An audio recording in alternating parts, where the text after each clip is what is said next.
Hi friends, നമുക്കൊന്നൊരു വചനം വായിച്ചു നോക്കിയാലോ. യേശു കർത്താവാണ് എന്ന് അതരം കൊണ്ട് ഏറ്റുപറയുകയും ദൈവം അവനെ മരിച്ചവരിൽ നിന്ന് ഉയർപ്പിച്ചു എന്ന് ഹൃദയത്തിൽ വിശ്വസിക്കുകയും ചെയ്താൽ നീ രക്ഷ പ്രാപിക്കും. വചനം പറഞ്ഞ് നമുക്ക് ശ്രദ്ധിക്കാം. യേശു കർത്താവാണ്.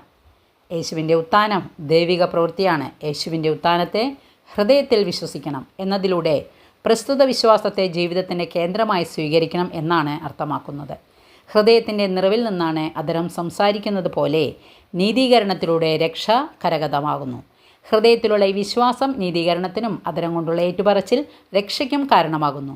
ഹൃദയവും അതരവും തമ്മിലുള്ള പൊരുത്തം അത്യന്താപേക്ഷിതം. പരിശുദ്ധാത്മാവിൻ്റെ ശക്തിയാൽ യേശു കർത്താവാണെന്ന് ഞാനും ഹൃദയത്തിൽ വിശ്വസിക്കുകയും അതരം കൊണ്ട് ഏറ്റുപറയുകയും ചെയ്യുന്നു. യേശു ക്രിസ്തുവിനെ എൻ്റെ കർത്താവും നാഥനുമായി ഞാൻ എൻ്റെ ഹൃദയത്തിൽ പൂജിക്കുന്നു. വചനം എല്ലാവർക്കും മനസ്സിലായി കാണുമെന്ന് വിശ്വസിക്കുന്നു. നല്ലൊരു വചനമാണ്. എല്ലാവർക്കും ഇഷ്ടപ്പെട്ടെങ്കിൽ ലൈക്ക് ചെയ്യണേ. Okay, thank you, bye.